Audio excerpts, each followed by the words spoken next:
Hello everyone, you read the title, you know what it is. We're ranking the invasive species. Well, I'm gonna rank based on like how dangerous they are, how destruction they're gonna cause. Of course, this is my opinion. Alright, first the wild boar. I'm gonna say what I know about the wild boars is that they hurt crops. Lots of farmers hunt them down because they don't want their crops to be ruined. Now, some facts about them is that the reason why they're invasive is because they eat lots of the resources that other animals need.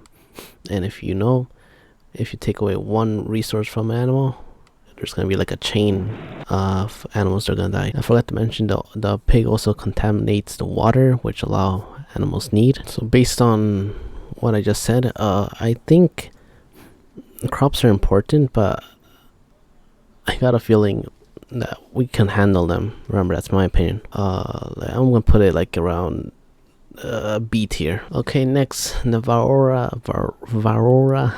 I don't know if I'm saying it right. Varroa mite.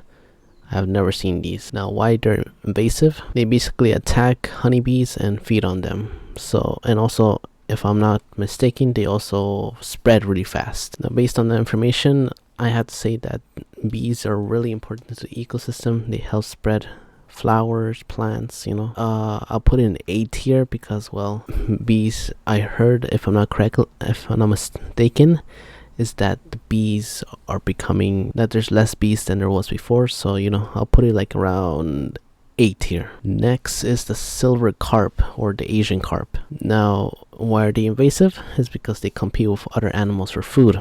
When I mean other animals, I mean the native fish that are like in that pond, lake, whichever one of those. It's kind of funny, but they hurt people because they jump. Here's like a short video. Now, before I put in the tier list.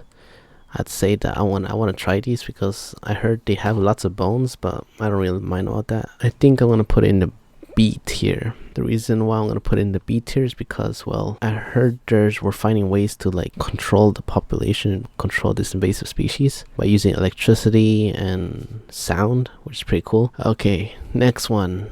Fair warning, this is kind of, I'm gonna say graphic, I'm gonna say kind of disgusting what I want to say, but it's about the screwworm. I'm not quite sure why they're invasive, but if I'm not mistaken, it's because they hurt a lot of the animals. So they dig into flesh, and then I think they go inside the flesh, and then they hatch in the flesh, and the larvae eats the host from the inside.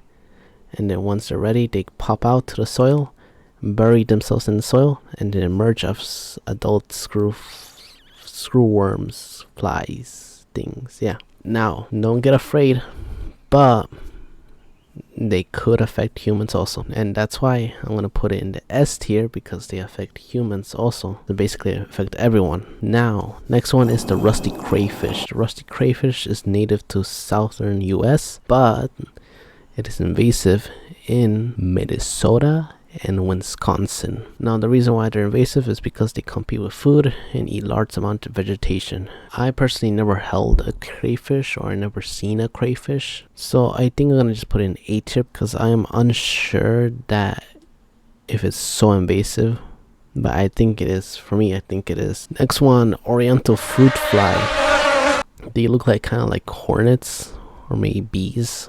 There's a bee that looks like a hornet, I'm pretty sure. So why are they invasive? They destroy crops, but they also reproduce really rapidly, and is, not good at all. In that case, I think that I'm gonna put in the S tier because since they reproduce very rapidly. So yeah, I'm gonna put it in the S tier. Next one is the lionfish. The lionfish, I'm pretty sure I learned about a little bit when I was younger. If I remember correctly, it's I think invasive near Mexico. Some people are fighting it by eating it. They also have rapid reproduction. Sorry, I said that like 20 times. They also have lack of natural predators. The thing is, if I remember correctly, is that they are hurting also the coral. I don't know how, but I forget. I think something about dead coral, and there like being a huge amount of dead corals. I don't know. I think I'm gonna put them in like A tier, maybe because we are fighting it, so I wanna try them one day. Not gonna lie. Next animal is the European sparrow. I was wrong, it's European starling. You may have seen them everywhere, and the reason why they're invasive is because they fight with other native birds for their food or their homes. Like you see this picture right here, trying to take away the home from the was it woodpecker? I think they're harming the native species. So if they're harming the native species, that means they're harming the plants. You'll be asking, why are they harming the plants? It's because everything's connected. Everything's connected. Okay, so yeah, the European starling, I don't have much info based on this. Well, wrong one. So I'm just gonna put it maybe in C tier. I feel like no, let's put in, I think I'm gonna put in the S tier because not many people know about that they're invasive, and I think there should be like more awareness. Now the next one is the zebra mussel. I think I talked about this clan before. Probably not the mussel, but a different type of one. They're invasive because they, like others, they compete for food, and they have an effective way of getting the food, which causes, disruption in the ecosystem. They also like attach to boats, I'm pretty sure, and they like damages the boats. I'm gonna put it in the S tier because, well, I'm reading online and I'm not sure if this is updated yet. This is the official National Park Services, and it says here that there's really nothing we can do once they enter a body of water, and therefore the best way to prevent it for it to not go in the water in the first place. Now this last one is the lanternfly. I think it's called the spotted lanternfly. I'm gonna get this all off my head. So if I remember correctly, they harm crops and they harm lots of plants and trees. They grow in bunch of them grow.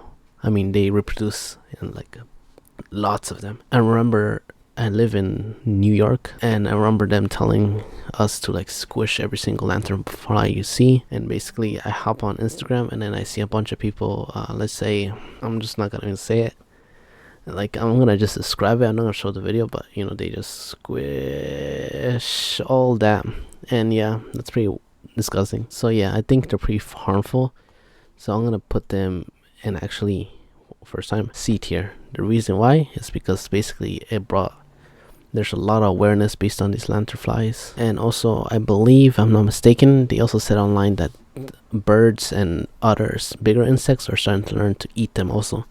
So I don't think they don't pose as a big threat. Wait, there's one more invasive species which I think is invasive. You would be surprised. It's the cat, the average household cat. Why do I say they're invasive? It's because if you let your cat outside, I think my uncle had a cat who used to bring in dead birds and dead rats, but that cat's long gone now. The thing is that they harm lots of birds. They harm lots of animals, small animals.